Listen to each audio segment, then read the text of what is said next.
ላድርግልህና ታወራኛለህ። ኖርማል ነገር ነው፣ አታከብደው። አንዴ ላድርግልህና ሩታ እንዴ ሳላምንበት ምንም ነገር ማድረግ አልፈልግም። ምንድን ነው የምታምንበት? ሳላምንበት ነው የሆነ ነገር ብስገኝ አልፈልግም።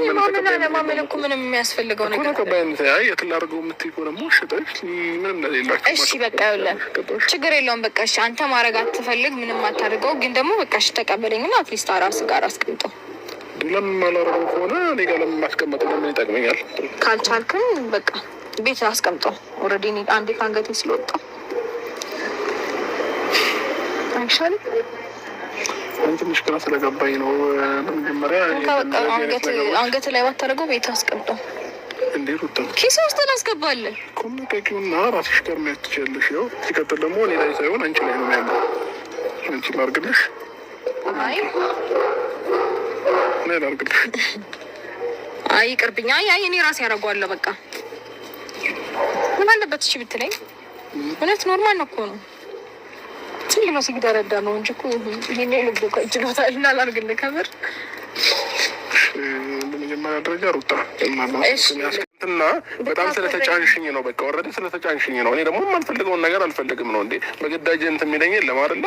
ስለዚህ በቃ አልፈልግም ማለት አሁን አንተ አሁን አክብረህ ምናምን ቢሆን ኖሮ እውነት ለመናገር አይ ስለሽ ሩታ ያው ምን አለ መሰለሽ ወይ የተሰማውን ስሜት ካለኝ በግልጽ ለብሮ ምንም የለም። በቃ ኤፍሬም አሁን ነገሩን ወደ ሌላ ነገር አይ ስለ ጭንቅላት ላይ ምንም ነገር ሳይኖር እንዴት አታረገው እኮ በቃ እኔ ምንም ነገር ደግሞ አልፈልግም ነው በቃ የሚያስገድደኝ ሰው አይኖርም። ስለዚህ አይ እዛም ትችላላችሁ። የጠራሁሽ ለዚህ ጉዳይ ነበረ። ሲጀመር ላይ ሳንቀበለው እንዲደቅ እንደዛ ከሆነ ምክንያቱም መቀበል የለበሽም ይሄንን አይደል? እንደዚህ አይነት ስንት አይነት ሰው አለ። አብዱ እስቲ ና ተቀበለኝና የሰው ልጅ እንዴት መሰለህ አብል እንዴት የሰው ልጅ እንዴት አልቀበልም ይላል። ስማ ብሎ አንተ ነውር አታውቅም እንደ ኧረ ና አንተ ይሄ ጋሼ ቢሰማ ራሱ በቤታችን የሌለ ነገር ነው የሚለው ና ስነስርዓት ነው ያዘን አልፈልግም እና እንዴት እንደሚያምርበት ሞክረው መጀመሪያ ና ወንድሜ እኔ ሲያምር እያልኩ እኮ ነው እኔ አልፈልግም እያልኩ እኮ ነው። ኤፍሬም ለምን ትታገል? እኔ ደግሞ ትቻችሁ ከመሄድ በቃ ሂዱልኝ። በቃ አንዴ አምርባ አልፈልግም እንዴ እኔ አልፈልግም። ኤፍሬም እኮ እሺ አንዴ ታርግለት ይተው ማድረግ አልፈልግም። ወይ አንዴ ሞክረው ምንድነው ሞክረው እንዴ መረባ እሺ መጀመሪያ ታገለኝ በቃ ምንም እኮ የሚያታግል ነገር የለውም። ከምትታገለው የምትታገለው ይችላል እኮ ለእሱ አድርግልኝ። ወይስ ና ከምትታገለኝ አንዴ አድርገው እንየው። አልፈልግም አትየው በቃ እኔ አልፈልግም ካልኩኝ እኔም በግድ የምትታገለው ለምን እንየው ውበቱን እንየው ካላማረን ተወጣዋለህ። ኤፍሬም ትሰማኛለህ? አንዴ ብቻ አድርግልህ። እኔ ስለሚያምር ስለማያምር እኔ አላመንኩበትም። በቃ ካላመንኩበት ደግሞ ማድረግ አልፈልግም። እሺ አንዴ አድርገው እንየው። አልፈልግም ተወልቋለህ ከዛ እኮ እኔ አልፈልግም። በቃ ማውለቅም ማጥለቅም ምንም ነገር አልፈልግም።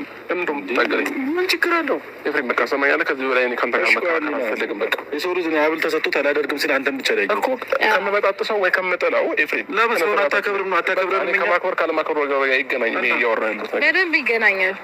ምንም አይገናኝም። በደንብ ይገናኛል። እውነት ሩታ እንደ እንትን ያሉ እኔ በግድ ልታደርግልኝ ነው? በግድ አይደለም። ይሄ እኮ በግድ ነው እንትን እያልክ ያለው እንዲያማር እንዳንተ ጤነኛ አይደለም። ነገሮችን ማካበድ ላይ በጣም ጎበዝ ሆናል። እኔ ላድርግልሽ አንቺ አንተ ሲጀምር እኔ ነኝ ጥፋተኛ። ሌላ ነገር ያለ እያስመሰላችሁት ነው ነገሩ። ስለዚህ አልፈልግም እኮ አልፈልግም ካልኩ አልፈልግም ነው በቃ ላድርግልና ተወቋል ነው በቃ ይኸው በቃ አልፈልግም እያልኩሽ ነው። ተሳክቷል ብዬ አስባለሁ። በደምብ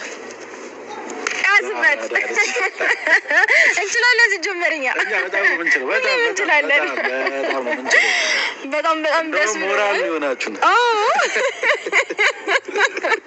የሆነ አንዳንዴ እልህ ምላጭ ያስጣል ይባል የለ ማለት ነገሮችን ተወት ስናረግ ስንረሳ ምናምን ምንም ነገር ማንችል መስሏችሁ በጣም ብዙ ደነፋችሁ እና አሁን ማን እንደሚችልና ማን በተግባር እንደሚያሳይ ግልጽ ይመስለኛል። አይ ለምድሮ ወስጀምር ማብራቻና ጥቂት ነው የሆነ ትክዝ እያልክ ነው። እንደዚህ እንድትሆን አንፈልግም። ነቃ ጃሚም ጨፍራለህ ብዙ ነገር ትከሳችላለህ። ከዚህ በፊት እኮ ጨፍሮልናል። በሳ ሲቀጥል ደግሞ ደስታችንን በደንብ ቤት ውስጥ ሰለብሬት እያደረግን ኢንጆይ እያደረግን ነበር እና እዛ ጨርሰ ነው ደስታችንን። ትንሽ ምናልባት ይሄ ነገር ስለተናገረ ትንሽ አፍሮ ነው መሰለኝ የሚሆነው ወይም ደግሞ ምን ይሉኛ ብሎ የሆነ ነገር መሰለኝ እንጂ አሁን ቢሆን ለምን ናፋለሁ? ትንሽ ታከስከ ይሉኝታ ማን እና አውርታዬ አሁን በስተመጨረሻ አደራ ከአሁን በኋላ እንድትጣሉም ሆነ ሌላ ነገርም ፈጠር አልፈለግም እኮ እንድትጣሉ አልፈለግም። ልጃችሁን ልዑልን በስነ ስርዓት እንድታሳድጉና ከአሁን በኋላ ሌላ ልጅም ወልዳችሁ በቃ በደንብ መተካት ነው። እሺ ግን እኔ አሁን ሉልዬ ይደግ እሺ እንወልዳለን። ሉላማ ሴትማ መጨመር አለበት። ስንት ወሩ ነው? እንጃ ስንት ወሩ ነው? ገመት እስኪ። እንጃ አድርጓል። ትልቅ ነው። ትልቅ እየልጀዋል እኮ ጎረመሰ። ስለዚህ ግን ለሉላ ግን ትንሽ ሴት ታናሽ ልደቱን አናከብርለት እንዴ? ሞቅ አድርገን ይሙላው። ገና 1 አመት እኮ ነው እና ታዲያ 1 አመት አልሆነውም። ሜይ ቢ ከ4 ወር ነው ከ5 ወር አሁን ስንተኛ ወሩ? 7 ወር አይደለም? 7 ወር ነው። ስለዚህ ከ5 ወር በኋላ ምን ችግር አለው? አሁን የምናከብር ሙርት ታለቃ የምሬ ነው። አትቀልድ። ልደት ይከበረው በ1 አመት ሙርት ዝብዳለ ልደት ይከበረው አብርሽ በ1 አመት አንድ አመት ሲያልፍ ነው። እያዘብን ነው። እባክህ እየቀለደብን ነው። ለማስረዳትማ አልነበረም። ግዴታችን ነው። ልጁም የሰው እንትን አመት ቢከበረው ወይም ልደት ቢከበረው 1 አመት ሲጨርስ ጨምር። እንዴት ነው አሁን ባለው አመት ላይ ለ1 አመት ሲጨምር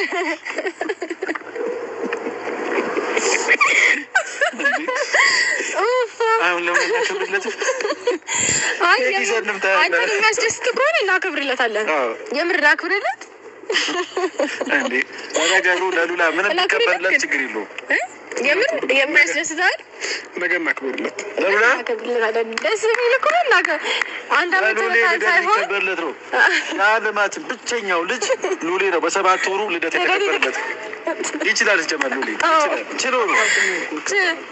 አታውቁም እንጂ ይከበራል። በ7 ወር በ6 ወር ይከበራል። በ7 ወር በየወሩ ይከበራል። በዚህ 2 ወር ከሚዲያ ብጠፋ ብዙ ነገር ተምረህ መጣ አይደል? ገጭ ነበር መኪናው ሹፌሩ ወንጃ ፍቃዱ ከእንትን ነው። እና እንግዲህ ቤተሰቦች ያው ዛሬ የሚመጣው ፈልገን አይደለም፣ አብርሽ እናንተ ፈልገን አይደለም ያመጣነው። ትንሽ አንድ ሳምንት ነበረበት። በቃ እንደዚህ አይነት ጭቅጭቅ ወጥቶ እርፍ ምናምን ማለት ነበረበት። ግን በቃ እናንተ በጣም ስላስጨነቃችሁ ምናምን ነው። እና ብዙ ሰዎች የአብርሃም ሞዴንሶች ብዙ ሰዎች እየተጨነቃችሁ ስለነበረ ካጠገባችሁ ያለ ሰው ማስወገድ የሚጠበቅባቸው ማላችሁ። አሁን ማንም ሰው ይገባል? አይገባም ማንም። ከዚህ በኋላ በሰላምና በፍቅር በደስታ እንኖርላችሁ አይደል? ሁሌም በደስታ እንኖራለን። በደስታ እንመጣለን እያለ ነው። የምር ግን ደስ አይልም? እንደዚህ አብረጋ ብሎ መልስ መመለሱ ደስ አለ። ለመሰላችሁ ቀልብ ደርሷል። ልጁ ወደ ራሱ ተመልሷል። ብዙ ነገራቶችን ተስተካክሏል። ለዛ ነው። እና አንዳንድ ሰዎች አብርሃም ምን ሆኗል እያላችሁ ሊሆን ይችላል። እና ቀልብ ስለገዛ ነው። ለዛ ነው። እናንተም ቀልብ ግዙ፣ ልብ ግዙ። ከዛም በፊት ከራሴ ጋር እንዳልነበርኩኝ ኤፍሬም ሩታም ነግሮኛል። እና ከዚህ በኋላ ግን ከራሴ ጋር ነኝ። ወደ ራሴ ተመልሻለሁ። ወደ ሚስቴም ወደ ልጄም ያጠፋሁባቸውን ጥፋት ይቅርታ ጠይቄያለሁ። ያንን ነገር ግን ቪዲዮ መቅረጽ ብንችል ደስ ባለኝ። አይ ችግር የለውም፣ ኖርማል። ሁሉንም ነገር አስተካክያለሁ፣ ተመልሻለሁ።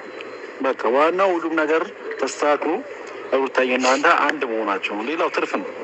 አዎ ዋናው ከሚስቴ ጋር ሆኛለሁ፣ ከልጄ እናት ጋር።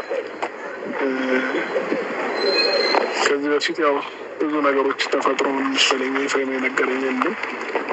ያው ግን ተስተካክሏል፣ ሁሉም ነገር ሰላም ሆኗል እና በደስታ እኔ ሩታ ልዑልን ጥሩ ጥሩ ቪዲዮዎችን በየቀኑ ይዘንላችሁ እንመጣለን። ከዚህ በኋላ ሰላማዊ በሆነ ቪዲዮ እንመጣለን።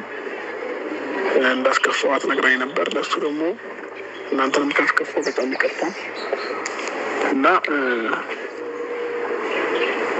ሩታ እንጨምር ምን ልበላችሁ? ከዚህ በላይ እኔም ለምን ትጨናነቃለህ? ይበቃሃል። የምን መጨነቅ ነው? ሲቀጥል ደግሞ ማለት ነው እረፍት አያስፈልገንም? በየቀኑ ቪዲዮ አስፈላጊ ነው? አይ ምናልባት አንቺ ቪዲዮን ቀርጻለን ስላልሽ ነው እንደዛ በደንብ ዲቴል ምናምን ነገሮችን ባስብበት ማለት ነው። ትላንትናም ስናወራ ምናምን ስንታረቅ እንዴት ነው ቤት ውስጥ ያለውን ደስታ ምናምን በቀረጽኩላችሁ ደስ ባለኝ ነበረ። ግን ለራሳችን ታይም ያስፈልገናል ብዬ ስላመንኩኝ ነው ቪዲዮ ያን ያህል መያዝ ያልፈለግኩትኝ። ከዚህም በኋላ አንዳንዴ ነው ሁሉ የሚሆን በቃ ኮሜንት ላይ አስቀምጡልን ወይም ኑልን ወይም ደግሞ እረፍት እያደረጋችሁ ኑልን። በእናንተ ሀሳብ እንስማማለን አይመስልም? አዎ በእናንተ ሀሳብ ኑ ካላችሁን እንመጣለን። ትንሽ ረፍት ካላችሁ እናርፋለን። አንድ ሳምንት ከሚዲያ ይራቅ ካላችሁ ደግሞ እናርቀዋለን። ችግር የለም። ራቅ ብለን ሁላችንም ራቅ ብለን ረፍት አድርገን ፈታ ዘና ብለን ደግሞ ስትናፍቁን ከች እንልላቸዋለን። እንደዛ ነው። ዳሪፍ ስለዚህ መነሳት አለባችሁ። ቆንጆ ቆንጆ ፎቶዎች ተነስታችሁ በቃ አሪፍ ጊዜ ማሳለፍ አለባችሁ። በጣም የተቀደሰ ሰው ነው። ጀመር እኔ ሀሳብ ሁሌም በቃ አንደኛ ነው። ትችላለህ። አይ እኔ እናንተ ችግር የለውም። እኔ ምክንያቱም ከሩታዬ ጋር እንድትሆን ብቻ ነው ፈልጉ ፍላጎት የሱ ስለሆነ ዋናው የኔ ፍላጎት መሟላት ነው። ሩታዬ እንጂ የኔ ነገር እኔ እናንተ ያው ችግር ኖርማል ነገር ነው። ኖርማል ነገር ስለዚህ አትጨናነቅ። እኔ ምን ያህል አላዘንኩብህም። በቃ ትቼዋለሁ ሁሉንም ነገር። ከዚህ በኋላ ምንም አይነት ቂም ምናምን መያዝ አያስፈልገንም። በፍቅርና በሰላም በደስታ እንኖራለን። ያ ነው የሚሆነው ከአሁን በኋላ። ያው እንደነገራችሁ ኢፋ ከሉሌ ጋር ምናምን ፎቶ የለንም። እኔና ሉሌ ብቻ ነው ያለን። እኔ አብረሽና ሉሌ ፎቶ የለንም። ሰው አንድ ላይ እንነሳላችኋለን። እኔና ሉሌ ግን አለን። አንተም ትኖራለህ። እሺ ባለቤታዊ አጎቴ ምናምን እያለ ፎቶ እንዲያስታውስ ትዳር መስዋዕትነት ከፍያለሁ። መኖር ከጀርባ ዝም ብዬ ማለት አለ ነገር ለማድረግ ያ ደስ ይለናል። ፈጠርም ምንም አይመጣም። ከአሁን በኋላ በቃ ራሱ ለአንቺ የሚሟገተው አብርሃም ነው ያለው። አዎ እና ምርጥ ወንድምም አለኝ ይፋዬ። ያኔ ነገሮችን ብቻዬን ታግዬ ማለፍ ከቻልኩኝ አሁን ደግሞ በጣም ሁላችንም ግን የሚመጣ ሰው ነበር ቀረብን መሰለኝ። ዛሬውኑ ጨርሰን ብንሄድ አሪፍ ነው። ከዛሬ በኋላ አብርሃም መገናኘት አንፈልግም። ማን ይመጣል? ሄርሜላ ደውለንላት ነበር፣ እስካሁን ግን አልመጣችም። እያየኋት ነው። ይፋ ደውላ ምንድን ነበር በላት ያልከኝ ቅድም? በቃ ማለት የተፈጠረውን ነገር በሙሉ ትነግራታለህ። ሁሉንም ነገር እኮ አትምጪ ነው የምላት። ምንድን ነው የምላት? ኖ ወይ እየተነጋገርነው ነገር እኮ በቃ ከአሁን በኋላ ሩታ መርጫለሁ። ስለዚህ ህይወቴን አትበጥብጩ። ህይወቴን መኖር ፈለገው ከሉሌ ጋር እና ከልጄ እናት ጋር ነው። በቃ ይህን መልስ ከመለስክላት እሷ ራሱ ይቆርጥላታል። ስለዚህ በቂ ምላሽ ይመስለኛል። ትምጣና ራሷ ትነግራለች። ራሷ ትመጣለች። እዚህ ትመጣለች። ራሷ እዚህ እንዲህ ተረጋጋ እንጂ ና ይኸው እየመጣችሁ አይደለ? ትመጣለች። ስትመጣ ሁሉንም ነገር በደንብ ይነገራታል። እንደውም ከወንድሟ ጋር ነው የመጣችው።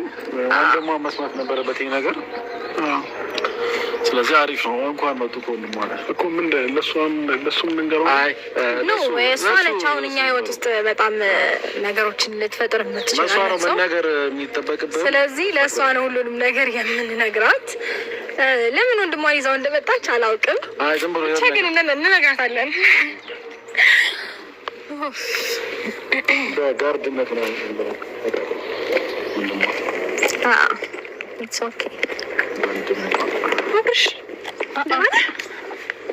ለዛሬ ስለሆነ ልፍቀድላቸው።